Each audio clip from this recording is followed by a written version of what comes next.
회의실에 앉아있는 자신을 상상해 보세요. 주변 사람들은 열띤 토론을 벌이고 의견들이 화살처럼 공중을 날아다니는데 당신은 그냥 거기 앉아서 듣고만 있습니다. 할 말이 없어서가 아니라 당신의 머릿속에서는 다른 세계가 펼쳐지고 있기 때문입니다. 신중하게 고려된 생각들, 아이디어들 사이에 깊은 연결고리들, 성급히 말로 표현할 수 없는 복잡한 분석들이 말이죠. 회의가 끝나면 사람들이 말하기 시작합니다. 오늘 너무 조용했네요. 아니면 더 나쁘게는 좀 더 자신감을 가지고 더 많이 발언해야 해요. 그 순간 당신은 자신에게 뭔가 잘못된 것이 있다고 느끼게 됩니다. 마치 침묵이 고쳐야 할 결함인 것처럼 말이죠.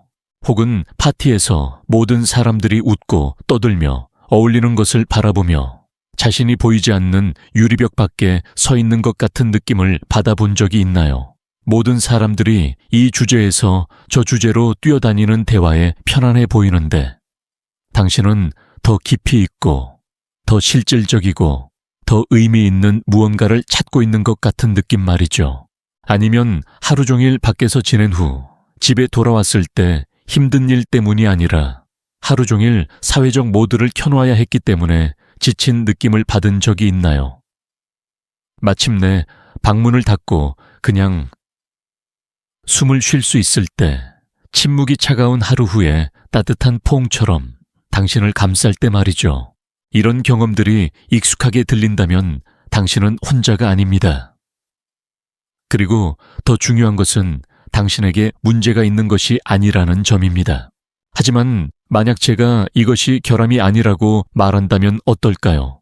점점 시끄럽고 혼란스러워지는 세상에서 당신의 침묵이야말로 인류가 가장 갈망하는 것이라고 말한다면 어떨까요? 분석 심리학의 아버지인 칼 융은 이 현상에 대해 깊이 연구했습니다. 그는 당신 같은 사람들을 수줍음이 많다거나 자신감이 부족하다고 부르지 않았습니다. 대신 그들을 내향인이라고 불렀습니다. 독특하고 매우 중요한 심리적 지향을 가진 개인들이라고 말이죠. 우리 세상을 거대한 바다라고 상상해 보세요. 대부분의 사람들은 표면에서 살아갑니다. 태양빛이 있고 파도가 있고 모든 것이 명확하고 눈에 보이는 곳에서 말이죠. 그곳이 외향인들의 세계입니다. 그들은 상호작용에서 활력을 얻고 외부 세계에 의해 에너지를 공급받습니다. 하지만 내향인들은 어떨까요? 그들은 깊은 바다의 잠수부들입니다. 표면을 피하는 것이 아니라 단순히 바다의 신비로운 깊은 층을 탐험하도록 만들어진 것입니다. 침묵 속에서만, 깊이의 압력 속에서만, 표면의 빛이 닿을 수 없는 공간에서만 찾을 수 있는 보물들이 있는 곳을 말이죠. 내향인이 회의에서 조용히 앉아 있을 때 그것은 수동적인 것이 아닙니다. 그것은 정보를 흡수하고 분석하고 종합하는 적극적인 과정입니다. 다른 사람들이 반응하는 동안 그들은 성찰하고 있습니다.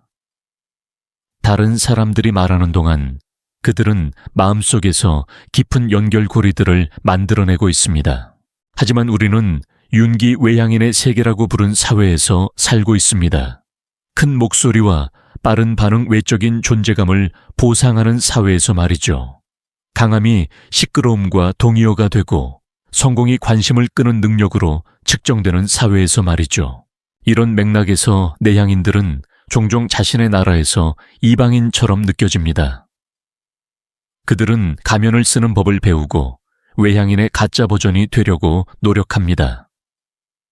의미 없는 대화에 참여하도록 자신을 강요하고 가짜 웃음을 웃으며 점차 자신의 진정한 에너지, 원천과의 연결을 잃어갑니다. 결과는 무엇일까요? 소진, 우울, 인생이 의미 없다는 느낌. 그들이 약해서가 아니라 자신의 심리적 본성에 맞지 않는 삶을 살려고 노력하고 있기 때문입니다. 오늘 저는 여러분을 내향성의 진실을 발견하는 여행으로 안내하고자 합니다. 침묵이 약함이 아니라 다른 종류의 힘이라는 것을 함께 이해해 봅시다. 소음으로 가득한 세상에서 의식적으로 침묵할 줄 아는 사람들이야말로 우리 사회가 필요로 하는 치유의 약을 가지고 있다는 것을 말이죠. 왜냐하면 문제는 당신이 너무 조용하다는 것이 아니기 때문입니다. 문제는 세상이 너무 시끄럽다는 것입니다. 그리고 단지 아마도 당신의 침묵이야말로 이 소음이 만들어낸 상처들을 치유할 수 있는 열쇠일지도 모릅니다. 내향성에 대한 위험한 오해들을 살펴보겠습니다. 내향성의 진정한 본질을 이해하기 위해서는 먼저 수십 년에 걸쳐 쌓인 오해의 장벽들을 허물어야 합니다. 이 오해들은 단순한 잘못된 관념이 아닙니다. 수백만 명의 사람들에게 상처를 주어 자신에게 근본적으로 잘못된 무언가가 있다고 느끼게 만든 보이지 않는 무기들입니다. 첫 번째이자 아마도 가장 위험한 오해는 내향인은 수줍음이 많고 사회를 두려워하는 사람들이라는 것입니다. 사실 수줍음과 내향성은 완전히 다른 두 개념입니다. 수줍음은 감정적 반응으로 판단받거나 거부당하거나 상처받을 것에 대한 두려움입니다. 내향성은 심리적 지향으로 에너지와 주의가 내부로 향하는 방식입니다. 당신은 자신감 있는 내향인이 될 수 있고 군중 앞에서 연설할 수 있고 그룹을 이끌 수 있습니다. 차이는 이런 활동들 후에 개인적인 공간에서 배터리를 재충전할 시간이 필요하다는 점입니다. 외향인이 사회적 상호작용에서 에너지가 증진된다고 느끼는 반면 내향인은 아무리 즐겁고 성공적이었더라도 에너지가 소모되었다고 느낄 것입니다. 버락 오바마를 생각해 보세요. 미국 대통령이 된 내향인입니다. 그는 수천 명 앞에서 연설할 수 있었고 세계 지도자들과 협상할 수 있었고 온 나라에 영감을 줄 수 있었습니다. 하지만 공개 행사 후에는 종종 개인적인 공간을 찾아 책을 읽거나 글을 쓰거나 단순히 생각하는 시간을 가졌습니다. 그것은 수줍음이 아니라 에너지를 재생하고 유지하는 그의 방식이었습니다. 두 번째 오해는 내향인이 사람을 좋아하지 않거나 의사소통을 잘 못한다는 것입니다. 이것은 완전히 잘못된 것입니다. 많은 내향인들이 실제로 사람을 사랑하고 뛰어난 의사소통 기술을 가지고 있습니다. 차이는 의사소통의 방식과 정도에 있습니다. 내향인들은 보통 잡담보다는 깊은 대화를 선호합니다. 그들은 친구와 3시간 동안 앉아서 삶의 의미, 개인적인 경험, 복잡한 아이디어에 대해 논의할 수 있습니다. 하지만 날씨나 연예 뉴스에 대한 30분간의 잡담 후에는 지칠 수 있습니다. 이것은 그들이 이런 주제들을 경시해서가 아니라 그들의 뇌가 더 깊은 수준에서 정보를 처리하도록 설계되어 있기 때문입니다. 구조 전문 엔지니어가 간단한 모델을 조립하는 일에 흥미를 느끼지 못할 수 있는 것처럼 내향인은 깊은 사고를 요구하지 않는 대화에 참여할 때 자극을 받지 못할 수 있습니다. 세 번째 오해는 내향인이 부정적이고 우울한 사람들이라는 것입니다. 이것은 아마도 가장 상처를 주는 편견 중 하나일 것입니다. 사실 내향인들은 감정과 더 복잡한 관계를 가지고 있는데 그들이 부정적이어서가 아니라 인간 감정의 전체 범위를 완전히 경험하도록 허용하기 때문입니다. 사회가 종종 항상 긍정적이고 항상 행복하라고 격려하는 반면 내향인들은 삶의 빛과 그림자가 모두 있다는 것을 이해합니다.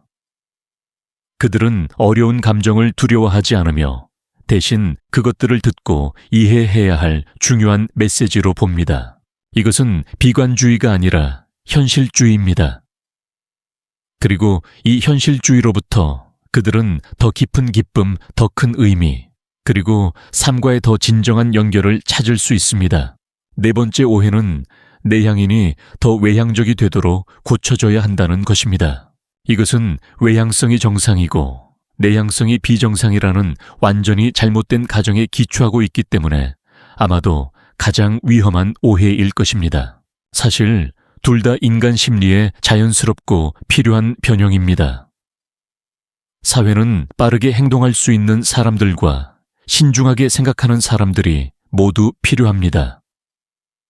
그룹에서 에너지를 만들어낼 수 있는 사람들과 모든 사람이 성찰할 수 있는 공간을 만들어낼 수 있는 사람들이 모두 필요합니다. 대화를 시작할 수 있는 사람들과 깊게 들을 수 있는 사람들이 모두 필요합니다. 내향인을 외향인으로 바꾸려고 노력하는 것은 왼손잡이를 오른손으로 쓰도록 강요하는 것과 같습니다. 할 수는 있지만 항상 부자연스럽게 느껴지고 더 많은 에너지가 소모되며 그 사람의 진정한 잠재력에 절대 도달할 수 없습니다. 이러한 오해들은 넓은 사회에만 존재하는 것이 아니라 교육기관, 직장 환경, 심지어 가족에 의해서도 강화됩니다. 어릴 때부터 내향적인 아이들은 종종 친구들과 더 많이 나가서 놀고 수업에서 적극적으로 발언하고 더 많은 과외 활동에 참여하라고 격려받습니다. 이 모든 것들이 가치를 가질 수 있지만 내향성에 대한 치료법으로 강요될 때는 해로운 메시지가 됩니다. 당신이 자연스럽게 존재하는 방식은 충분히 좋지 않다는 메시지 말이죠. 직장 환경에서 내향인들은 종종 네트워킹 큰 그룹에서의 브레인스토밍 특정한 방식으로 리더십을 보여주는 것에 대한 기대에 직면합니다. 그들이 적극적으로 자신을 홍보하지 않으면 야망이 부족하다고 여겨지거나 독립적으로 일하는 것을 선호하면 팀워크가 부족하다고 여겨질 수 있습니다. 이 모든 압력들이 심리학자들이 가장 피로라고 부르는 현상을 만들어냅니다. 지속적으로 자신이 아닌 다른 사람이 되려고 노력하는 것에서 오는 소진 상태입니다.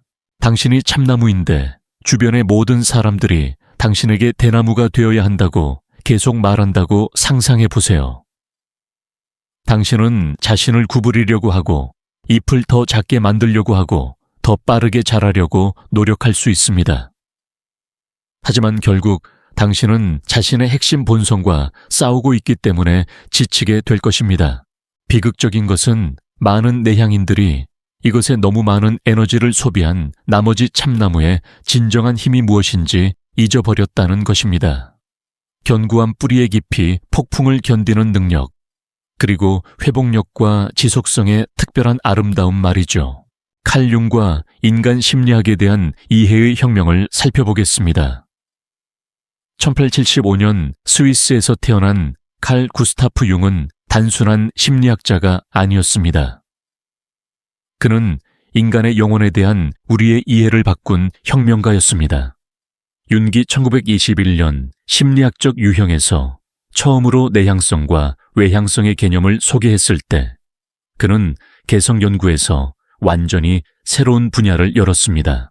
하지만 이 발견의 중요성을 이해하기 위해서는 역사적 맥락으로 돌아가야 합니다. 20세기 초 심리학은 아직 젊은 분야였습니다. 지그문트 프로이트가 성적 갈등과 억압된 기억에 초점을 맞춘 정신분석학 이론으로 지배하고 있었습니다. 대부분의 연구자들은 모든 사람에게 적용되는 보편적 법칙을 찾으려고 노력하고 있었습니다. 융은 다른 관점을 가지고 있었습니다. 그는 각 개인이 독특하며 모든 사람을 같은 틀에 맞추려고 하는 대신 사람들이 세상에 접근하고 처리하는 다양한 방식을 이해해야 한다고 믿었습니다. 융의 첫 번째 관찰은 자신의 삶에서 나왔습니다.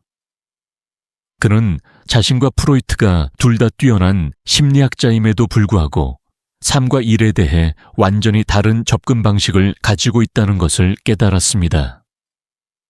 프로이트는 그룹 토론, 사회적 모임, 공개적으로 아이디어를 공유하는 것에서 활력을 얻었습니다. 그는 외부 세계로부터의 상호작용과 피드백을 추구했습니다. 반면 융은 혼자 있을 시간을 가져 생각하고 쓰고 분석할 때 가장 잘 일했습니다. 그는 아이디어들을 공유할 준비가 되기 전에 마음속에서 숙성될 공간이 필요했습니다. 그는 종종 제네바 호수 옆에서 단순히 관찰하고 명상하며 시간을 보냈습니다. 이러한 관찰로부터 융은 이것이 개인적인 성격의 차이가 아니라 심리적 에너지가 향할 수 있는 두 가지 근본적인 방향이라는 것을 깨닫기 시작했습니다. 그는 질문을 던졌습니다. 인간의 심리적 에너지가 자연스럽게 두 가지 다른 방향으로 흐르는 것일까요? 그리고 만약 그렇다면 이것이 우리 자신에 대한 이해와 세상과의 상호작용 방식에 대해 무엇을 의미할까요? 이러한 질문들로부터 융은 내향성과 외향성에 대한 이론을 발전시켰습니다. 하지만 무엇보다 중요한 것은 그가 혁명적인 원칙을 세웠다는 점입니다. 심리적으로 존재하는 옳은 방법이나 그른 방법은 없다는 것입니다. 다른 방법들이 있을 뿐이며 각각은 고유한 강점과 가치를 가지고 있습니다. 융에 따르면 외향인은 심리적 에너지가 자연스럽게 외부로 객관적 세계를 향해 흐르는 사람들입니다. 그들은 다른 사람들과의 상호작용, 새로운 경험, 외부 환경으로부터의 자극에 의해 에너지가 증진됩니다. 결정에 직면했을 때 그들은 외부 세계로부터 정보와 관점을 찾는 경향이 있습니다. 반대로 내향인은 심리적 에너지가 자연스럽게 내부로 주관적 세계를 향해 흐르는 사람들입니다. 그들은 혼자 있는 시간 생각과 성찰 침묵과 내적 공간에 의해 에너지가 증진됩니다. 결정에 직면했을 때 그들은 개인적 가치 경험 직관을 참고하기 위해 내면으로 향하는 경향이 있습니다. 하지만 융은 이러한 단순한 정의를 넘어섰습니다. 그는 각 지향이 고유한 장점과 도전을 가지고 있다는 것을 깨달았습니다. 외향인은 새로운 상황에 빠르게 적응하고 그룹에서 에너지를 만들어내고 광범위한 관계 네트워크를 구축하는데 매우 뛰어날 수 있습니다. 하지만 그들은 또한 장시간 혼자 일해야 할 때 어려움을 겪을 수 있고 다른 사람들의 의견에 과도하게 의존할 수 있으며 자신의 내면의 목소리를 간과할 수 있습니다. 내향인은 깊은 집중, 철저한 분석 소수의 사람들과 깊은 연결을 만드는데 매우 뛰어날 수 있습니다. 하지만 그들은 또한 새로운 사회적 상황에서 어려움을 겪을 수 있고 거리가 있거나 무관심한 것으로 여겨질 수 있으며 행동이 너무 느려서 중요한 기회를 놓칠 수 있습니다. 융의 돌파구는 그가 한 지향을 다른 것보다 더 좋다고 보지 않았다는 점에 있습니다. 대신 그는 그것들을 인류 사회의 균형에 필요한 상호 보완적인 양식으로 보았습니다. 그는 썼습니다. 순수한 내향인이나 순수한 외향인은 없습니다. 모든 개인은 두 경향을 모두 가지고 있지만 한 경향이 보통 지배적이고 더 발달됩니다. 이것은 인간 본성의 복잡성을 인정했기 때문에 혁명적인 관점이었습니다.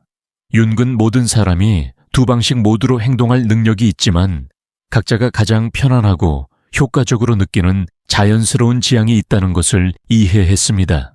더 나아가 융은 또한 각 사람의 인생에서 자신의 덜 사용되는 측면을 개발해야 하는 시기가 있다는 것을 깨달았습니다. 그는 이것을 개성화 과정, 즉 완전하고 균형 잡힌 개인이 되는 여정이라고 불렀습니다. 내향인에게 이것은 사회적 상황에서 더 편안해지는 법을 배우고 자신의 아이디어를 공개적으로 공유하는 법을 배우고 필요할 때 빠르게 행동하는 법을 배우는 것을 의미할 수 있습니다. 외향인에게 이것은 혼자 시간을 보내며 성찰하는 법을 배우고 자신의 내면의 목소리에 귀 기울이는 법을 배우고 발전하는데 시간이 필요한 과정들에 대해 인내하는 법을 배우는 것을 의미할 수 있습니다. 하지만 그리고 이것이 가장 중요한 점입니다. 이러한 측면들을 개발하는 것이 자신의 핵심 본성을 바꾸는 것을 의미하지는 않습니다. 그것은 자신의 가장 완전하고 균형 잡힌 버전이 되는 것을 의미합니다. 융은 또한 사회가 한 지향을 다른 것보다 선호하는 경향이 있으며 이것이 소수 그룹에 속한 사람들에게 심각한 심리적 문제를 일으킬 수 있다는 것을 깨달았습니다. 그의 시대에도 그리고 오늘날에도 서구 사회는 외향적 특성들을 선호하는 경향이 있습니다. 빠른 행동, 사회적 상호작용, 공개적인 자기 표현 말이죠. 이것은 내향인들이 종종 자신의 내향성을 극복해야 한다는 압력에 직면하는 반면 외향인들은 자연스럽게 찬사받고 격려받는다는 것을 의미합니다. 융은 이것이 개인과 사회의 심리적 건강에 불공평할 뿐만 아니라 위험하다고 경고했습니다. 내향인들에게 외향인처럼 행동하도록 강요할 때 우리는 그들에게 해를 끼칠 뿐만 아니라 그들이 가져다 줄 수 있는 독특한 기여도 잃게 됩니다. 그는 썼습니다. 세상은 두 유형의 사람 모두를 필요로 합니다. 외향인만 있다면 우리는 에너지가 넘치지만 깊이가 부족하고 행동은 많지만 성찰이 부족한 사회를 갖게 될 것입니다. 내향인만 있다면 우리는 지적이지만 동기가 부족하고 아이디어는 많지만 실행이 부족한 사회를 갖게 될 것입니다.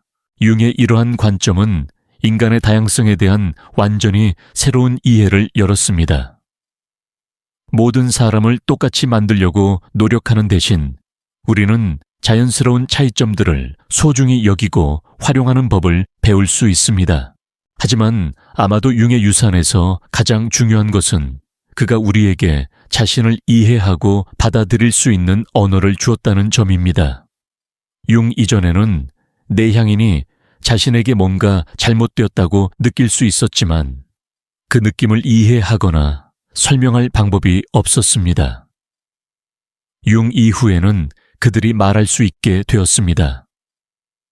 나는 내향인이고 그것은 존재하는 완전히 자연스럽고 가치 있는 방식이다. 이것은 단순한 학문적 변화가 아니었습니다.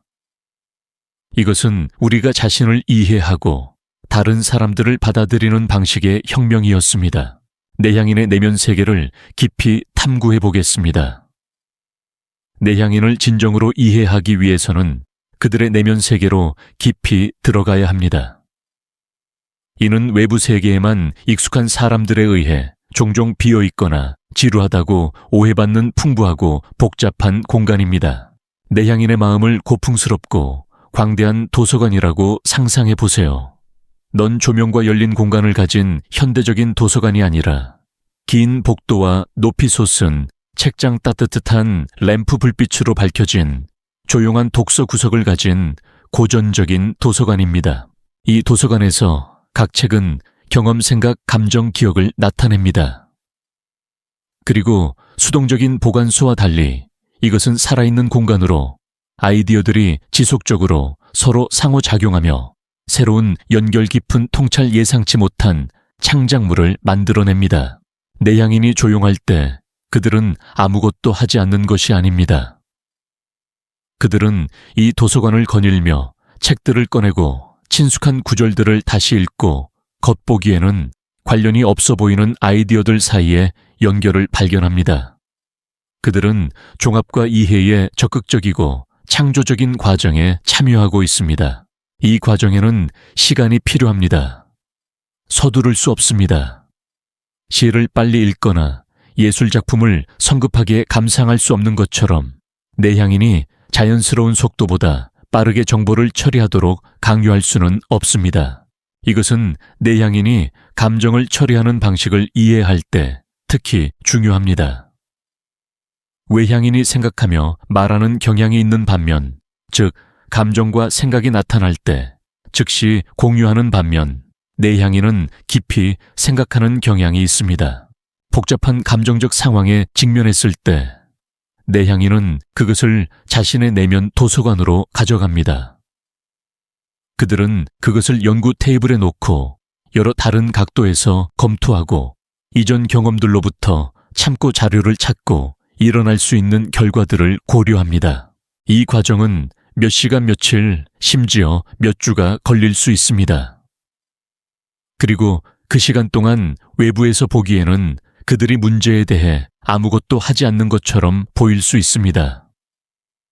하지만 실제로는 그들이 매우 전문적인 감정적 지적 작업을 수행하고 있습니다. 이 과정의 결과는 종종 깊은 통찰, 신중하게 고려된 결정, 그리고 의미 있는 반응들입니다.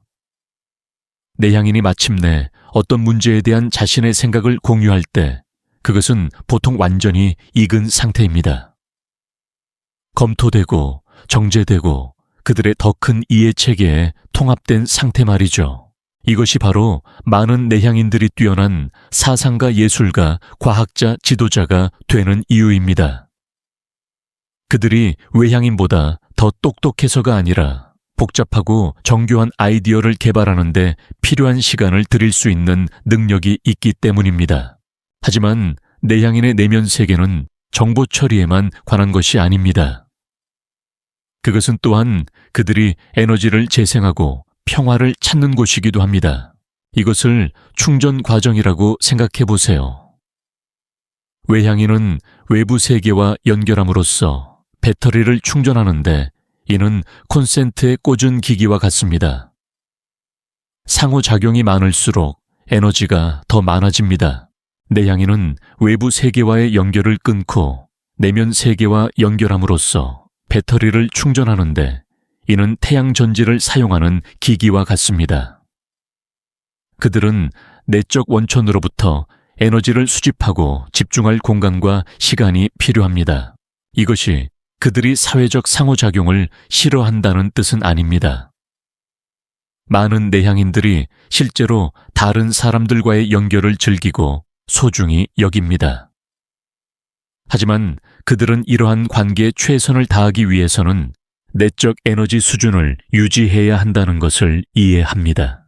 예술가가 작품을 만들기 위해 스튜디오에서 시간이 필요한 것처럼 또는 운동선수가 훈련 후 회복하기 위해 휴식 시간이 필요한 것처럼 내향인은 심리적 건강과 기여 능력을 유지하기 위해 개인적인 공간에서의 시간이 필요합니다. 내향인의 내면 세계는 또한 창의성이 태어나는 곳이기도 합니다. 과학, 예술, 철학에서 가장 위대한 돌파구들 중 많은 것들이 조용한 순간들, 독방의 시간들 마음이 자유롭게 돌아다니며 예상치 못한 연결을 만들어낼 수 있는 때에서 나왔습니다. 아인슈타인은 제네바 호수 옆에서 단순히 보고 생각하며 긴 시간을 보냈습니다. 그 조용한 순간들에서 상대성 이론이 잉태되었습니다. 버지니아 울프는 자신만의 글쓰기 방에서 긴 아침 시간을 보내며 인간의식의 깊은 층을 탐험할 수 있었습니다. 베토벤은 숲에서 혼자 산책하며 위대한 교향곡들을 상상하고 발전시켰습니다. 이 모든 기여들에는 한 가지가 필요했습니다. 내면 세계가 자연스럽게 작동할 수 있는 시간과 공간이었습니다. 하지만 현대 세계에서 특히 강한 사회적 압력을 가진 한국 문화에서 이 공간은 종종 침해받습니다. 우리는 항상 연결된 사회에서 살고 있으며 지속적인 연결이 정상적이고 필요한 것으로 여겨집니다. 스마트폰은 지속적으로 알림으로 붙삽니다. 소셜미디어는 지속적인 존재와 상호작용을 요구합니다.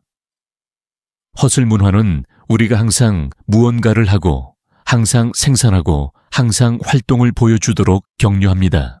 내향인에게 이것은 그들의 힘의 원천 자체에 대한 공격일 수 있습니다. 음악 스튜디오에서 지속적으로 소음을 만드는 것이 음악을 만드는 것을 불가능하게 만드는 것처럼 내면 공간에 지속적으로 침입하는 것은 내향인이 자신의 자연스러운 창의성과 에너지 원천에 접근하는 것을 불가능하게 만듭니다. 이것이 바로 오늘날 많은 내향인들이 지치고 연결이 끊어지고 의미를 잃었다고 느끼는 이유입니다. 그들이 약하거나 적응하지 못해서가 아니라 주변 환경이 그들의 자연스러운 힘의 원천에 접근하는 것을 허용하지 않기 때문입니다. 내면 세계를 이해하고 보호하는 것은 내향인에게만 중요한 것이 아니라 전체 사회에게도 중요합니다. 왜냐하면 이러한 조용한 공간들로부터, 이러한 성찰의 시간들로부터, 이러한 독방의 순간들로부터 인류에게 가장 중요한 기여들이 태어났기 때문입니다. 조용할 권리를 보호할 때 우리는 단순히 개인적인 선호를 존중하는 것이 아닙니다. 우리는 귀중한 문화적 창조적 자원을 보호하고 있는 것입니다. 침묵에 숨겨진 힘을 탐구해 보겠습니다. 점점 시끄러워지는 세상에서 가장 큰 목소리가 종종 가장 중요한 것으로 여겨지는 곳에서 우리는 근본적인 진실을 잊어버렸습니다. 침묵에는 고유한 힘이 있다는 것입니다. 수동성이나 두려움의 침묵이 아니라 의식적인 존재 깊은 관찰, 신중한 선택의 침묵 말입니다. 이 힘을 이해하기 위해 재능 있는 피아니스트를 관찰해 보세요. 공연에서 그들이 연주하는 음표들은 단지 일부일 뿐입니다. 못지않게 중요한 것은 음표들 사이에 침묵의 순간들입니다.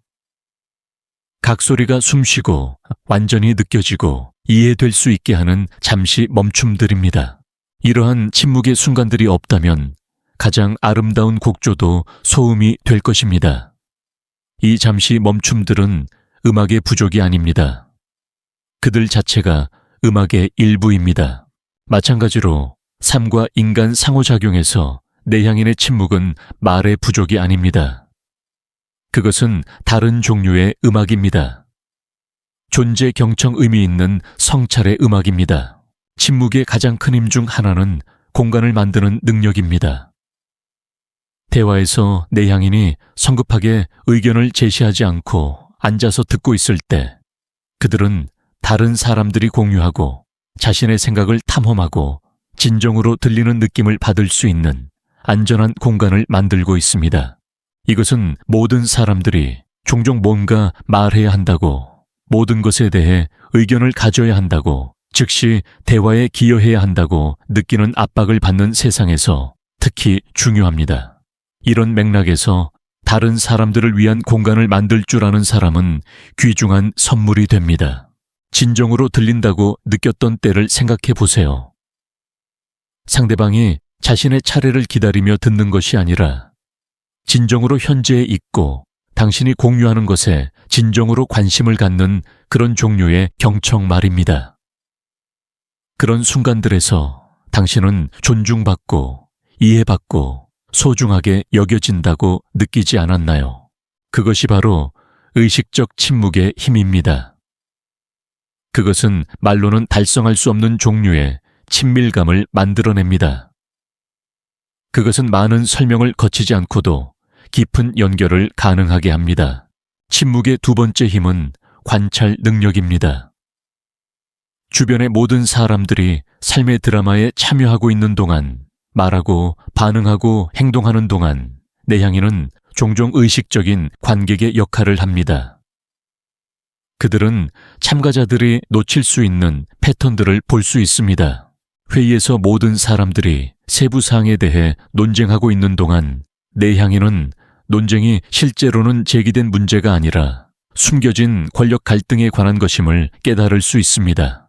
친구 그룹에서 그들은 말로 표현되지 않은 긴장 숨겨진 감정들을 감지할 수 있습니다.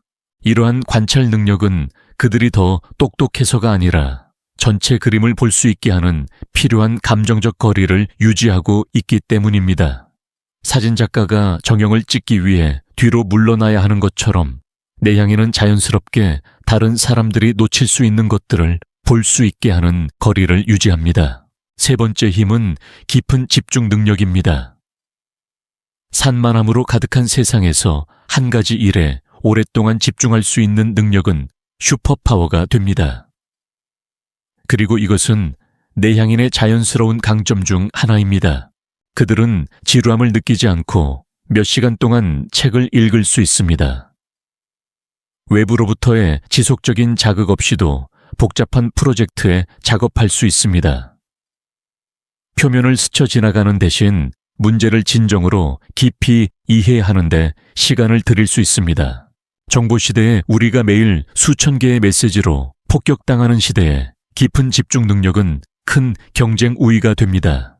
깊은 작업을 할 수 있는 사람들이 종종 가장 가치 있는 기여를 만들어냅니다. 침묵의 네 번째 힘은 감정 자기 조절 능력입니다. 내향인들은 종종 자신의 감정과 복잡하고 정교한 관계를 가지고 있습니다.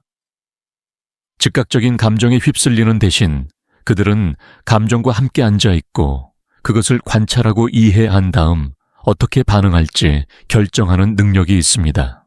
이것이 그들이 차갑거나 감정이 없다는 뜻은 아닙니다. 실제로 많은 내향인들이 매우 깊고 풍부한 감정적 경험을 합니다. 하지만 그들은 느끼는 것과 반응하는 것 사이에 공간을 만들어낼 수 있는 능력이 있습니다. 마음을 따르고 즉시 자신을 표현하라고 종종 격려받는 시대에 이러한 능력은 망설임이나 열정 부족으로 오해받을 수 있습니다. 하지만 실제로는 매우 높은 수준의 감정적 지능입니다. 내향인이 마침내 행동하거나 뭔가를 말하기로 결정할 때 그것은 보통 신중하게 고려된 것입니다. 그들은 나중에 후회할 말을 할 가능성이 적고 해를 끼칠 수 있는 방식으로 충동적으로 행동할 가능성이 적습니다. 다섯 번째 힘은 복잡성에서 의미를 만들어내는 능력입니다. 내향인들은 종종 삶의 큰 질문들에 끌립니다. 우리는 왜 여기에 있는가? 모든 것의 의미는 무엇인가? 어떻게 의미 있는 삶을 살 것인가? 이러한 질문들이 다른 사람들을 압도하거나 우울하게 만들 수 있는 반면 내향인들은 종종 그 안에서 에너지와 영감의 원천을 찾습니다. 그들은 복잡성을 두려워하지 않으며 대신 혼돈 속에서 질서와 의미를 찾는 도전에 자극받습니다. 이것은 그들을 자연스러운 철학자, 패턴 탐색자, 다른 사람들이 놓칠 수 있는 깊은 연결을 볼 수 있는 사람들로 만듭니다. 점점 복잡하고 불확실해지는 세상에서 이러한 능력은 매우 귀중해집니다. 마지막으로 침묵의 가장 큰 힘은 아마도 치유 능력일 것입니다. 스트레스 불안 서두름으로 가득한 세상에서 내향인의 조용한 존재는 자연스러운 해독제 역할을 할 수 있습니다.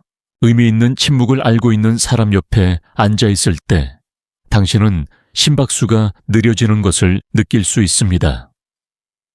말하거나 공연해야 한다는 압박이 없는 공간에 있을 때 당신은 깊게 숨쉬고 휴식할 수 있는 허가를 받았다고 느낄 수 있습니다. 이것은 마법이 아닙니다. 이것은 과학입니다. 연구에 따르면 조용하고 평화로운 환경에 있는 것이 코르티솔 스트레스 호르몬을 줄이고 혈압을 낮추고 전반적인 정신 건강을 개선할 수 있다고 합니다. 내향인들은 그들의 조용한 존재를 통해 현대 생활의 사막에서 평온한 오아시스를 만들어낼 수 있습니다. 그들은 지속적인 정보와 자극의 폭풍 속에서 길을 잃었다고 느끼는 주변 사람들에게 닻이 될 수 있습니다. 하지만 이 모든 힘들은 내향인이 자신이 될 수 있을 때만 활용될 수 있습니다. 그들이 외향인처럼 행동하도록 강요받을 때 그들은 이러한 자연스러운 강점들을 잃을 뿐만 아니라 세상도 그들이 가져다 줄 수 있는 귀중한 기여를 잃게 됩니다. 비극적인 것은 많은 내향인들이 이러한 힘들을 현실 세계에서는 가치가 없다고 배웠기 때문에 숨기거나 경시하는 법을 배웠다는 것입니다. 그들은 자신의 침묵을 자랑스러워하는 대신 사과하는 법을 배웠습니다. 그들은 깊이 듣는 능력을 아무것도 기여하지 않는 것으로 보는 대신 귀중한 기술임을 인식하는 법을 배웠습니다. 하지만 그들이 이러한 힘들을 이해하고 소중히 여기기 시작할 때 놀라운 변화가 일어납니다. 그들은 자신에 대해 더 자신감을 갖게 될 뿐만 아니라 이러한 힘들을 의식적이고 효과적으로 사용하기 시작합니다. 그들은 자신의 침묵이 채워져야 할 공허가 아니라 존중받아야 할 공간이라는 것을 보기 시작합니다. 그들은 너무 시끄러운 세상에서 의미 있게 침묵할 줄 아는 것이 슈퍼파워라는 것을 이해하기 시작합니다. 사회적 압력과 가면을 쓰는 대가를 살펴보겠습니다. 현대 한국 사회에서 다른 많은 세계 문화와 마찬가지로 어울리는 것은 중요한 미덕으로 여겨집니다.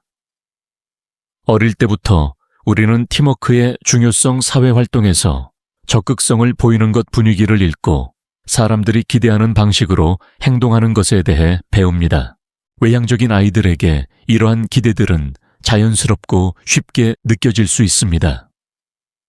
하지만 내향적인 아이들에게는 매우 이른 시기부터 큰 스트레스와 혼란의 원천이 될 수 있습니다.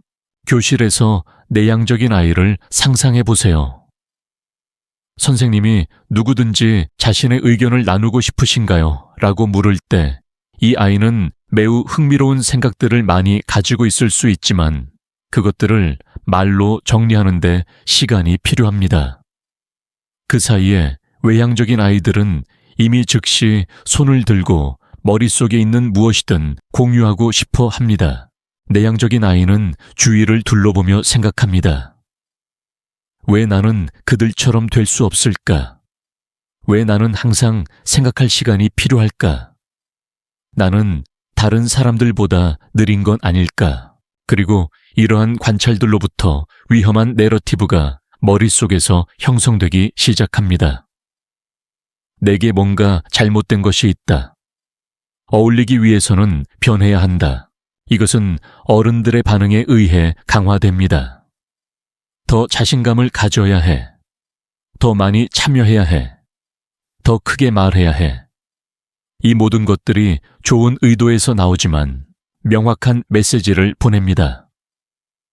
네가 자연스럽게 존재하는 방식은 충분히 좋지 않다는 것입니다. 10대가 되고 성인이 되면서 이러한 압력은 더욱 증가합니다. 눈치라는 개념과 그룹 내 조화의 중요성이 있는 한국 문화에서 내향인들은 자신이 결코 배우지 못한 시험에서 항상 실패하고 있는 것처럼 느낄 수 있습니다. 그들은 외향인들을 관찰하고 그들의 행동을 모방하는 법을 배웁니다. 더 크게 웃고, 더 많이 말하고, 더 명백한 방식으로 열정을 표현하는 법을 배웁니다. 그들은 자신의 수용 가능한 버전이 되는 법을 배웁니다. 그리고 많은 경우에 그들은 이것을 매우 잘하게 됩니다. 그들은 완벽한 가짜 외향인이 될 수 있으며 심지어 자신조차도 진짜 자신이 누구인지 잊어버릴 정도로 말입니다. 하지만 이러한 가면을 쓰는 대가는 무엇일까요? 첫째는 소진입니다. 자신이 아닌 성격을 지속적으로 연기하는 것은 하루 종일 외국어를 말하는 것과 같습니다. 할 수는 있지만 극도로 지치는 일입니다. 하루가 끝날 때까지 내향인은 모든 에너지를 일이나 관계에 쓰는 것이 아니라 다른 사람인 척하는데 소모했습니다. 이러한 종류의 피로는 단순히 육체적인 것이 아닙니다. 그것은 정신적이고 감정적이며 영적인 소진입니다. 그것은 영혼 깊은 곳에서 오는 종류의 피곤함으로 밤에 잠을 자거나 주말에 쉬는 것으로는 치유되지 않습니다. 둘째는 정체성의 혼란입니다. 충분히 오랫동안 다른 사람인 척하면 진짜 자신이 누구인지 잊어버리기 시작합니다. 내향인들은 자신에게 물어볼 수 있습니다. 내가 정말로 좋아하는 것은 무엇인가? 내 진정한 관심사는 무엇인가? 만약 사회적 기대를 제거한다면 나는 실제로 누구인가? 이러한 질문들은 매우 불안하게 만들 수 있습니다. 왜냐하면 답이 즉시 명확하지 않기 때문입니다. 수년간 진짜 자신을 억압한 후에는 그 사람을 다시 찾는데 시간과 노력이 필요합니다. 셋째는 관계의 얕음입니다. 가짜 자아로 관계를 형성할 때 그 관계들은 필연적으로 표면적이 됩니다. 사람들은 진짜 당신을 알지 못하고 당신이 그들에게 보여주는 버전만 알게 됩니다. 이것은 깊은 고립감으로 이어질 수 있습니다. 많은 사람들에게 둘러싸여 있어도 진정으로 알려지거나 이해받지 못한다는 느낌을 받을 수 있습니다. 넷째는 창의성과 진정성의 상실입니다. 내향인의 가장 큰 강점 중 많은 것들, 깊은 사고, 창의적 통찰, 진정한 자기 표현, 진정한 자아와의 연결에서 나옵니다. 그 연결이 끊어질 때 이러한 능력들도 약해집니다. 가짜 외향인이 된 내향인은 혁신적인 아이디어를 생각해내는 능력을 잃을 수 있습니다. 그들은 깊은 작업에 집중하는 능력을 잃을 수 있습니다. 그들은 의미 있는 방식으로 자신을 표현하는 능력을 잃을 수 있습니다. 다섯째는 만성적인 스트레스와 불안입니다. 지속적으로 경계를 늦추지 않고 지속적으로 자신을 모니터링하고 지속적으로 올바른 것을 말하고 올바른 방식으로 행동하는지 확인하는 것은 만성적인 스트레스 상태를 만듭니다. 이러한 스트레스는 신체적 증상으로 나타날 수 있습니다. 두통 위장 문제, 수면 장애. 그것은 또한 불안과 우울증으로 나타날 수 있습니다. 그것은 끝없는 피로감과 삶이 진정으로 만족스럽지 않다는 느낌으로 나타날 수 있습니다. 여섯째는 기회의 상실입니다. 내향인이 자신의 자연스러운 강점을 사용하지 않을 때 그들은 자신이 진정으로 뛰어날 수 있는 기회들을 놓칩니다. 그들은 표면적인 네트워킹에 에너지를 쓰는 대신 깊은 전문성을 개발할 수 있었습니다. 그들은 큰 그룹에서 브레인스토밍하는 대신 혁신적인 솔루션을 연구하고 개발할 수 있었습니다. 마지막으로 아마도 가장 비극적인 것은 세상이 그들의 진정한 기여를 놓친다는 것입니다. 내향인이 외향인인 척할 때 세상은 그들이 가져다 줄 수 있는 독특한 관점, 깊은 통찰, 신중한 분석을 잃습니다. 우리는 급하게 결정을 내리는 대신 신중하게 생각하는 사람들을 잃습니다. 우리는 큰 소리로 말하는 대신 깊이 듣는 사람들을 잃습니다. 우리는 즉각적인 해결책을 제공하는 대신 복잡한 문제들과 함께 앉아있을 수 있는 사람들을 잃습니다. 특히 한국 사회에서는 이러한 압력들이 특별히 강할 수 있습니다. 회식 문화는 업무 시간 후에도 사회적 상호작용을 요구합니다. 집단주의 가치는 개인적인 필요보다 그룹의 조화를 우선시합니다. 빨리빨리 문화는 신중한 고려보다 빠른 행동을 보상합니다. 이러한 문화적 요소들이 나쁘다는 것이 아닙니다. 그들은 많은 가치를 가지고 있고 사회에 기여합니다. 하지만 그들이 내향인들이 자신이 될 수 있는 유일한 방법으로 여겨질 때 그들은 억압적이 될 수 있습니다. 결과는 많은 내향인들이 자신이 결함이 있다고 느끼는 것입니다. 그들은 자신의 자연스러운 기질에 맞서 싸우며 생애를 보냅니다. 그들은 자신의 에너지를 자신이 누구인지와 싸우는 데 쓰는 대신 세상에 기여하는 데 사용할 수 있었습니다. 하지만 다른 방법이 있습니다. 내향인들이 가면을 벗고 진정한 자신이 되는 법을 배우는 방법이 있습니다. 그들의 자연스러운 강점을 포용하고 그들만의 독특한 방식으로 세상에 기여하는 방법이 있습니다. 하지만 이것은 용기를 요구합니다. 사회적 기대에 도전하는 용기, 다르다는 것을 받아들이는 용기, 그리고 자신의 진정한 본성을 신뢰하는 용기 말입니다. 개성화로의 여정을 탐구해 보겠습니다. 칼 융의 가장 중요한 기여 중 하나는 개성화라는 개념이었습니다. 이는 진정한 자신이 되는 평생의 과정, 즉 사회적 기대와 외부 압력에 의해 형성된 가짜 자아가 아닌 진정한 자신이 되는 과정입니다. 내향인에게 이 여정은 특별히 중요하고 도전적입니다. 왜냐하면 그들은 자신의 가장 기본적인 본성이 끊임없이 의문시되고 교정되어야 할 것으로 여겨지는 세상에서 살고 있기 때문입니다. 개성화의 첫 번째 단계는 각성입니다. 이것은 내가 지금까지 살아온 방식이 정말 나 자신인가? 아니면 다른 사람들이 내게 되기를 원하는 모습인가? 라는 질문에서 시작됩니다. 이 각성은 종종 위기의 형태로 나타납니다. 성공적인 직업을 가지고 있고 좋은 사회적 관계를 유지하고 있지만 깊은 곳에서는 공허하고 지치고 진정한 자신과 연결이 끊어졌다고 느끼는 순간입니다. 어떤 내향인들에게는 이것이 30살, 40살 또는 50살의 위기로 나타날 수 있습니다. 다른 사람들에게는 더 점진적인 깨달음일 수 있습니다. 하지만 공통점은 현재의 삶의 방식이 지속 가능하지 않다는 인식입니다. 두 번째 단계는 탐험입니다. 이것은 진정한 자신이 누구인지 재발견하는 과정입니다. 이것은 쉽지 않을 수 있습니다.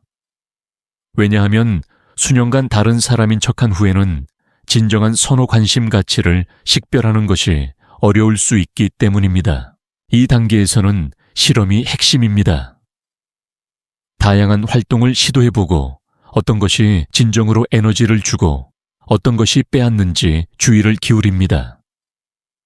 다양한 사회적 상황에서 자신을 관찰하고 언제 진정한 자신을 느끼고 언제 연기하고 있다고 느끼는지 알아봅니다. 이 과정에서 내향인들은 자신에 대한 놀라운 것들을 발견할 수 있습니다. 그들이 생각했던 것보다 더 창의적이거나 더 통찰력이 있거나 더 영적이거나 더 분석적일 수 있습니다. 그들은 자신이 진정으로 열정적인 주제나 활동을 발견할 수 있습니다. 세 번째 단계는 통합입니다. 이것은 새로 발견된 자기 이해를 일상생활에 통합하는 과정입니다. 이것은 어려운 선택들을 포함할 수 있습니다. 자신의 진정한 본성에 맞지 않는 관계 직업 또는 활동들을 놓아주는 것을 포함할 수 있습니다. 이 단계는 종종 저항에 부딪힙니다. 가족, 친구, 동료들이 변화에 불편해할 수 있습니다. 그들은 예전의 당신을 원할 수 있고 새로운 진정한 당신을 받아들이는데 어려움을 겪을 수 있습니다. 이 저항은 이해할 만합니다. 사람들은 예측 가능성을 좋아하고 당신이 변할 때 그들도 자신의 행동과 기대를 조정해야 합니다. 하지만 이 저항은 개성화 과정이 올바른 방향으로 가고 있다는 신호일 수도 있습니다. 네 번째 단계는 표현입니다. 이것은 진정한 자신을 세상에서 살아가는 법을 배우는 것입니다. 내향인에게 이것은 자신의 필요를 의사소통하는 법을 배우는 것, 경계를 설정하는 법을 배우는 것, 그리고 자신의 독특한 강점을 활용하는 법을 배우는 것을 의미할 수 있습니다. 예를 들어 이것은 회의에서 즉석에서 대답하는 대신 질문에 대해 생각할 시간을 요청하는 법을 배우는 것을 의미할 수 있습니다. 모든 사회적 초대를 수락하는 대신 자신에게 정말 의미 있는 것들을 선택하는 것을 의미할 수 있습니다. 큰 그룹에서 브레인스토밍하는 대신 아이디어를 먼저 개별적으로 개발할 수 있는 업무 방식을 찾는 것을 의미할 수 있습니다. 다섯 번째 단계는 기여입니다. 이것은 진정한 자신으로서 세상의 독특한 가치를 제공하는 법을 찾는 것입니다. 내향인이 자신의 진정한 본성과 일치하여 살 때 그들은 외향인인 척할 때는 불가능했던 방식으로 기여할 수 있습니다. 그들은 깊은 통찰력, 신중한 분석, 창의적 해결책, 진정한 연결을 제공할 수 있습니다. 그들은 급한 세상에서 성찰의 공간을 만들고 시끄러운 세상에서 의미 있는 침묵을 제공할 수 있습니다. 이 개성화 과정은 선형적이지 않습니다.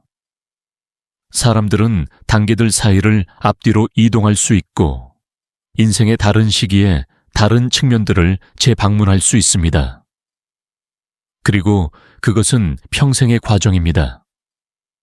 즉, 완전히 개성화된 최종 상태에 도달하는 것이 아니라 지속적으로 더 진정한 자신이 되어가는 것입니다.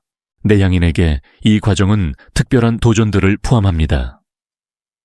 그들은 자신의 가장 기본적인 필요들, 조용함 독방의 시간, 깊은 처리 시간, 이 이기적이거나 비사회적인 것으로 여겨질 수 있는 세상에서 이것들을 주장하는 법을 배워야 합니다. 하지만 그것은 또한 특별한 보상들을 포함합니다. 내향인이 진정한 자신으로 살기 시작할 때 그들은 종종 자신이 생각했던 것보다 훨씬 더 강하고 더 창의적이고 더 통찰력이 있고 더 영향력이 있다는 것을 발견합니다. 개성화 과정의 핵심 부분은 자신의 내향성을 결함으로 보는 것을 멈추고 선물로 보기 시작하는 것입니다. 이것은 관점의 근본적인 변화입니다. 고쳐야 할 것에서 개발하고 공유해야 할 것으로의 변화입니다. 이 변화가 일어날 때 내향인은 자신의 조용함을 사과하는 것을 멈추고 그것을 소중히 여기기 시작합니다.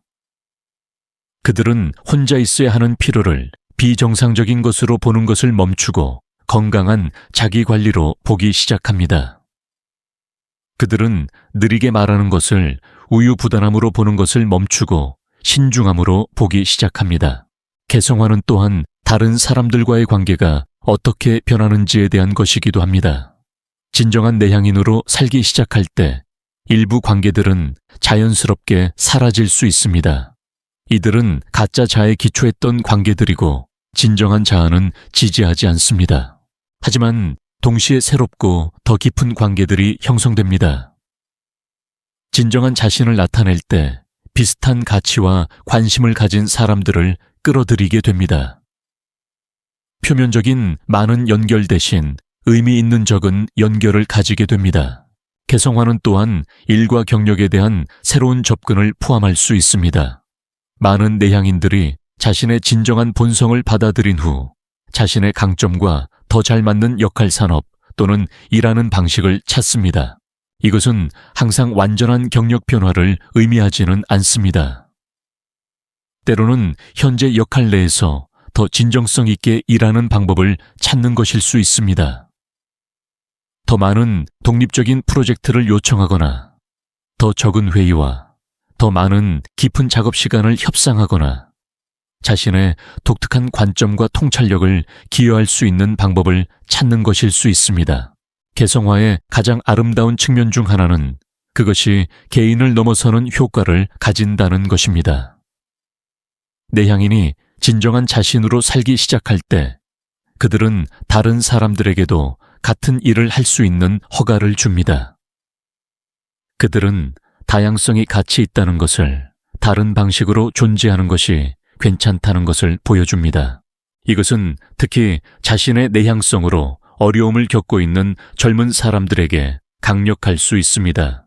진정한 자신으로 성공하고 행복하게 살고 있는 내향인을 보는 것은 그들 자신의 개성화 여정을 시작하는 영감이 될 수 있습니다. 궁극적으로 개성화는 자기 수용에 관한 것입니다. 완벽해지거나 모든 결함을 고치는 것이 아니라 당신이 누구인지 완전히 받아들이고 그 진정한 자아로부터 살아가는 것입니다. 내향인에게 이것은 특히 강력합니다. 왜냐하면 그들은 자신의 가장 기본적인 본성을 받아들이기 위해 사회적 메시지와 기대에 맞서야 하기 때문입니다. 하지만 그들이 이 일을 할 때 그들은 자신뿐만 아니라 다른 모든 사람들을 위해 새로운 가능성을 열어놓습니다. 시끄러운 세상에서 내향인이 살아가는 실용적인 전략들을 살펴보겠습니다. 개성화의 이론을 이해하는 것은 한 가지이지만 그것을 일상생활에서 실천하는 것은 또 다른 것입니다. 특히 외향적 행동을 보상하고 기대하는 세상에서 말입니다. 다행히도 내향인들이 자신의 본성에 충실하면서도 성공적으로 세상을 항해할 수 있는 구체적인 전략들이 있습니다. 에너지 관리는 아마도 가장 중요한 기술일 것입니다. 내향인들은 자신의 에너지가 유한한 자원이라는 것을 이해하고 그에 따라 계획을 세워야 합니다. 이것은 하루, 일주일, 한 달을 계획할 때 사회적 상호작용과 혼자 있는 시간의 균형을 고려하는 것을 의미합니다. 예를 들어 내향인이 큰 사회적 행사에 참석해야 한다는 것을 안다면 그들은 그 전후로 회복할 시간을 계획해야 합니다. 그들은 일주일 내내 매일 저녁 사회적 약속을 잡는 대신 며칠은 집에서 혼자 보낼 시간을 확보해야 합니다. 이것은 이기적이지 않습니다. 이것은 현명한 자원 관리입니다. 운동선수가 과훈련을 피하기 위해 휴식을 계획하는 것처럼 내향인은 과도한 사회적 피로를 피하기 위해 혼자 있는 시간을 계획해야 합니다. 의사소통 전략도 중요합니다. 내향인들은 자신의 필요를 명확하고 자신감 있게 전달하는 법을 배워야 합니다. 혼자 있는 시간이 필요하다고 사과하는 대신 그것이 관계에 최선을 다하기 위해 에너지를 재충전하는 방법이라고 설명할 수 있습니다. 업무 환경에서 이것은 즉석 답변을 요구받을 때 생각할 시간을 요청하는 것을 의미할 수 있습니다. 나중에 더 깊이 생각한 답변을 제공하겠습니다. 라고 말하는 것은 완전히 합리적인 요청입니다. 실제로 많은 경우에 이것은 더 나은 결과로 이어집니다. 사회적 상황에서 내향인들은 의미 있는 1대1 대화를 찾는 전략을 개발할 수 있습니다. 큰 그룹의 중심에 있으려고 노력하는 대신 그들은 가장자리에서 한두 명의 사람들과 더 깊은 연결을 만들 수 있습니다. 환경 최적화도 핵심입니다. 내향인들은 자신이 번영할 수 있는 물리적 사회적 환경을 만드는데 의식적으로 노력해야 합니다. 이것은 집에서 조용한 휴식 공간을 만드는 것, 방해받지 않고 집중할 수 있는 업무 공간을 찾는 것, 또는 단순히 노이즈 캔슬링 헤드폰에 투자하는 것을 의미할 수 있습니다. 많은 내향인들이 자연에서 에너지를 찾습니다. 공원에서의 정기적인 산책, 해변에서의 시간, 또는 단순히 나무 아래에서 책을 읽는 것이 도시 환경에 과도한 자극을 상쇄하는 데 도움이 될 수 있습니다. 기술과의 관계도 신중하게 관리되어야 합니다. 소셜미디어와 지속적인 연결이 내향인에게 특히 압도적일 수 있으므로 의식적인 경계를 설정하는 것이 중요합니다. 이것은 특정 시간에 전화를 끄는 것, 소셜미디어 사용을 제한하는 것, 또는 즉시 응답해야 한다는 압박을 느끼지 않는 것을 의미할 수 있습니다. 내향인들은 또한 자신의 독특한 강점을 인식하고 활용하는 법을 배워야 합니다. 그들이 깊은 집중을 잘한다면 그들은 방해받지 않는 시간 블록을 찾아야 합니다. 그들이 1대1 대화를 잘한다면 그들은 그런 기회들을 찾아야 합니다. 그들이 서면 의사소통을 선호한다면 가능할 때마다 그것을 활용해야 합니다. 내향인들을 위한 또 다른 중요한 전략은 자신만의 리듬을 찾는 것입니다. 어떤 내향인들은 아침에 가장 에너지가 넘치고 다른 사람들은 저녁에 더 활발합니다. 어떤 사람들은 짧고 빈번한 휴식이 필요하고 다른 사람들은 긴 충전 기간을 선호합니다. 자신의 자연스러운 리듬을 이해하고 가능한 한 그것에 맞춰 생활을 구성하는 것이 중요합니다. 이것은 항상 가능하지 않을 수 있지만 인식하는 것만으로도 더 나은 선택을 할 수 있게 됩니다. 내향인들은 또한 의미를 찾는 법을 배워야 합니다. 그들은 종종 표면적인 활동보다는 의미와 목적이 있는 활동에서 에너지를 얻습니다. 이것은 자원봉사, 창의적 프로젝트 학습, 또는 개인적 성장에 시간을 투자하는 것을 의미할 수 있습니다. 관계에서 내향인들은 양보다 질을 우선시하는 법을 배워야 합니다. 많은 표면적인 연결을 유지하려고 노력하는 대신 그들은 소수의 깊고 의미 있는 관계에 에너지를 집중할 수 있습니다. 내향인들을 위한 또 다른 중요한 전략은 미리 계획하는 것입니다. 그들이 사회적 상황에서 더 편안하게 느끼고 싶다면 미리 몇 가지 대화 주제를 생각해 두거나 행사가 얼마나 오래 지속될지 알아두거나 필요할 때 떠날 수 있는 계획을 세워둘 수 있습니다. 자기 옹호도 중요한 기술입니다. 내향인들은 자신의 필요를 옹호하는 것이 어려울 수 있지만 이것은 배울 수 있는 기술입니다. 이것은 아니오라고 말하는 것, 경계를 설정하는 것, 그리고 자신에게 중요한 것을 요청하는 것을 포함합니다. 마지막으로 내향인들은 인내심을 가져야 합니다. 자신의 진정한 본성에 따라 살기 시작하는 것은 과정이며 완벽하지 않을 것입니다. 때로는 사회적 압력에 굴복하거나 가면을 다시 쓰거나 자신의 필요를 무시할 수도 있습니다. 이것은 정상적이고 인간적인 일입니다. 중요한 것은 이러한 순간들로부터 배우고 점진적으로 더 진정성 있게 살아가는 것입니다. 각각의 작은 단계, 혼자 있는 시간을 요청하는 것, 깊은 대화를 시작하는 것, 자신의 관점을 공유하는 것은 더 진정한 삶을 향한 진전입니다. 세상이 내향인을 필요로 하는 이유를 살펴보겠습니다. 우리가 살고 있는 세상은 위기에 처해 있습니다. 정보 과부하, 지속적인 소음 끝없는 서두름, 그리고 점점 얕아지는 관계들의 위기입니다. 이런 맥락에서 내향인들이 가져다 주는 것은 단순한 개인적 선호가 아니라 집단적 치유를 위한 필수 요소입니다. 현대 사회의 많은 문제들은 우리가 너무 빨리 움직이고 너무 성급하게 반응하고 충분히 깊이 생각하지 않는다는 사실에서 비롯됩니다. 우리는 즉각적인 만족 빠른 해결책, 표면적인 연결의 문화에서 살고 있습니다. 내향인들은 이러한 추세에 대한 자연스러운 균형추를 제공합니다. 그들의 성찰하는 본성 깊이 있게 처리하는 경향, 그리고 신중한 행동은 우리 사회가 절실히 필요로 하는 것들입니다. 비즈니스 세계에서 내향인들은 종종 가장 혁신적인 아이디어, 가장 신중한 전략, 그리고 가장 지속 가능한 해결책을 제공합니다. 그들은 시장의 단기적 변동에 과도하게 반응하지 않고 대신 장기적인 트렌드와 패턴을 봅니다. 워런 버핏, 빌 게이츠, 마크 저커버그와 같은 많은 성공적인 기업가들은 내향인입니다. 그들의 성공은 가장 큰 소리를 내거나 가장 카리스마틱한 것에서 오는 것이 아니라 깊이 생각하고 신중하게 계획하고 혁신적인 해결책을 개발하는 능력에서 옵니다. 과학과 연구 분야에서 내향인들의 기여는 더욱 명백합니다.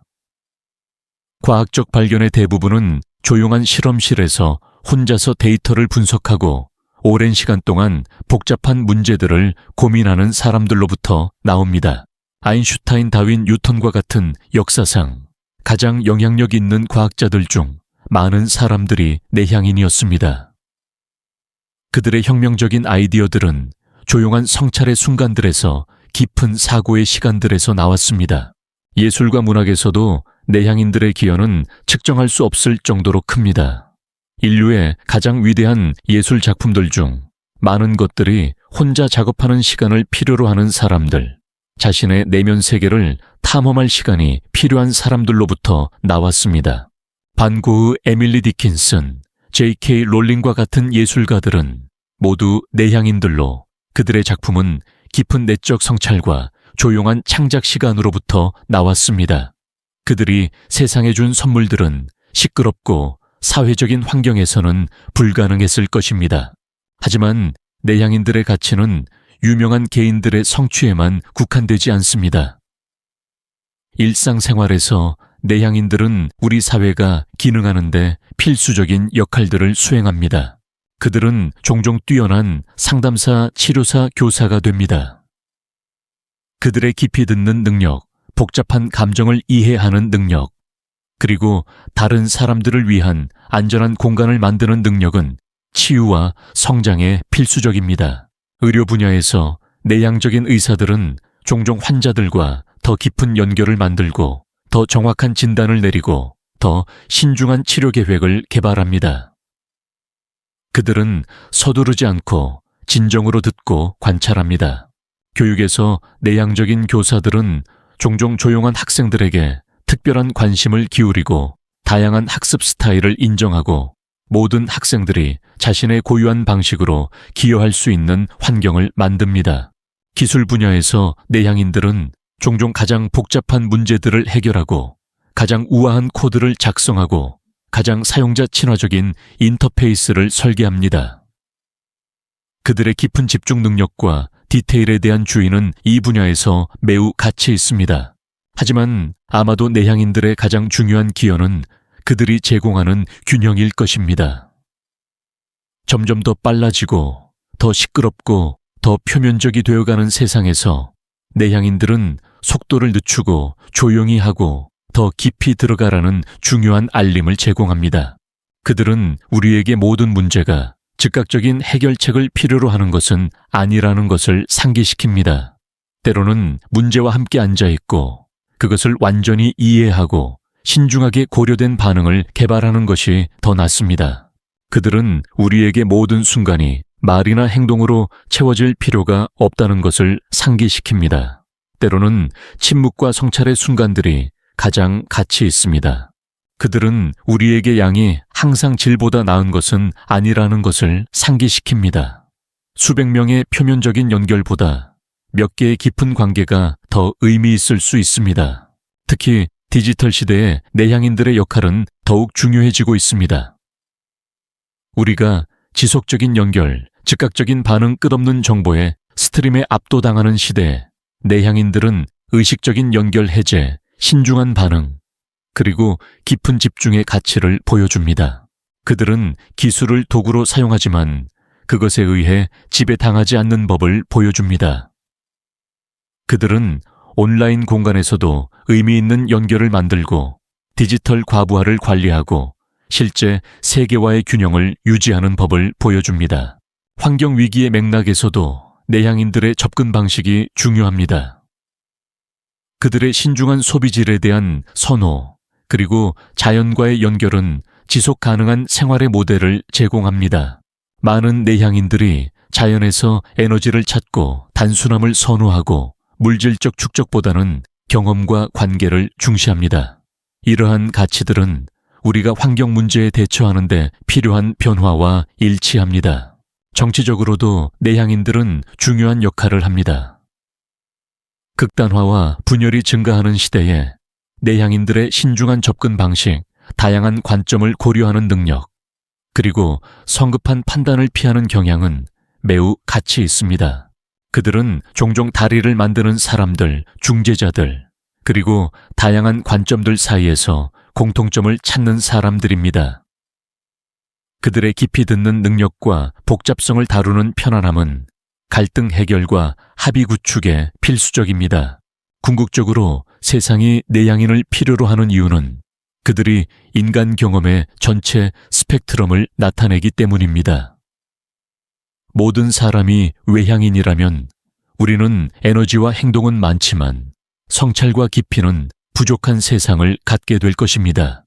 내향인들은 우리에게 다른 방식의 존재, 다른 속도의 생활, 다른 종류의 성공을 보여줍니다. 그들은 우리 사회를 더 균형 잡히고, 더 사려 깊고, 더 인간적으로 만듭니다. 그들의 조용한 힘 깊은 통찰력, 그리고 신중한 지혜는 우리가 직면한 복잡한 도전들을 해결하는 데 필수적입니다. 그들 없이는 우리는 방향을 잃고 불균형하고 궁극적으로 덜 인간적인 세상을 갖게 될 것입니다. 내향인으로서 진정한 자신을 찾고 표현하는 것에 대한 결론을 내려보겠습니다. 지금까지의 여정을 통해 우리는 내향성이 고쳐야 할 결함이 아니라 축하해야 할 선물이라는 것을 발견했습니다. 시끄럽고 빠른 세상에서 침묵과 성찰의 힘을 탐구했습니다. 그리고 진정한 자신이 되는 것이 개인적인 행복뿐만 아니라 세상에 대한 기여에도 얼마나 중요한지 살펴보았습니다. 하지만 이 모든 이해는 행동으로 이어져야 합니다. 내향인으로서 당신의 여정은 자기 수용으로 시작됩니다. 당신이 혼자 있는 시간을 필요로 한다는 것, 깊이 생각한 후에 말한다는 것, 소수의 의미 있는 관계를 선호한다는 것을 인정하고 받아들이세요. 이것은 변명이 아닙니다. 이것은 자기 인식입니다. 당신의 사과를 멈추고 자신의 본성을 소중히 여기기 시작하세요. 두 번째로, 경계를 설정하는 법을 배우세요. 모든 사회적 초대에 예라고 말할 필요가 없습니다. 모든 회의에서 즉시 발언할 필요가 없습니다. 모든 상황에서 외향인인 척할 필요가 없습니다. 당신의 에너지는 소중한 자원입니다. 그것을 현명하게 투자하세요. 당신에게 진정으로 중요한 것들, 당신의 가치와 일치하는 것들, 당신의 독특한 강점을 활용할 수 있는 것들에 에너지를 사용하세요. 세 번째로, 당신의 강점을 개발하고 활용하세요. 당신의 깊은 집중 능력, 신중한 분석, 창의적 통찰력, 그리고 진정한 연결을 만드는 능력을 인식하고 기르세요. 이것들은 당신이 세상에 줄 수 있는 독특한 선물들입니다. 네 번째로, 의미 있는 관계를 찾고 누르투레하세요. 당신을 이해하고 받아들이는 사람들, 당신의 깊이를 인정하는 사람들, 당신이 진정한 자신이 될 수 있게 해주는 사람들과 시간을 보내세요. 그리고 기억하세요. 변화는 시간이 걸립니다. 수년간 가면을 쓰고 살았다면 진정한 자신을 재발견하는데도 시간이 필요할 것입니다. 인내심을 가지세요. 자신에게 친절하세요. 그리고 작은 진전들을 축하하세요. 당신이 진정한 자신으로 살기 시작할 때 놀라운 일이 일어날 것입니다. 당신은 더 에너지가 넘치고 더 창의적이고 더 만족스럽다고 느낄 것입니다. 당신은 자신이 생각했던 것보다 더 강하고 더 현명하고 더 영향력이 있다는 것을 발견할 것입니다. 그리고 당신의 진정성은 다른 사람들에게도 영감을 줄 것입니다. 당신이 진정한 자신이 될 용기를 보여줄 때 당신은 다른 사람들에게도 같은 일을 할 수 있는 허가를 주는 것입니다. 이것이 바로 세상이 당신을 필요로 하는 이유입니다. 당신의 외향인 모방이 아니라 당신의 진정한 내향적 자아를 말입니다. 당신의 침묵, 당신의 깊이, 당신의 신중함, 당신의 통찰력을 말입니다. 시끄러운 세상에서 당신의 침묵은 치유의 발삼입니다. 빠른 세상에서 당신의 신중함은 지혜의 등대입니다. 표면적인 세상에서 당신의 깊이는 진실의 우물입니다. 당신이 진정한 자신으로 살 때 당신은 세상을 더 균형 잡히고 더 사려 깊고 더 아름다운 곳으로 만드는 데 기여하는 것입니다. 그러므로 더 이상 숨지 마세요. 더 이상 사과하지 마세요.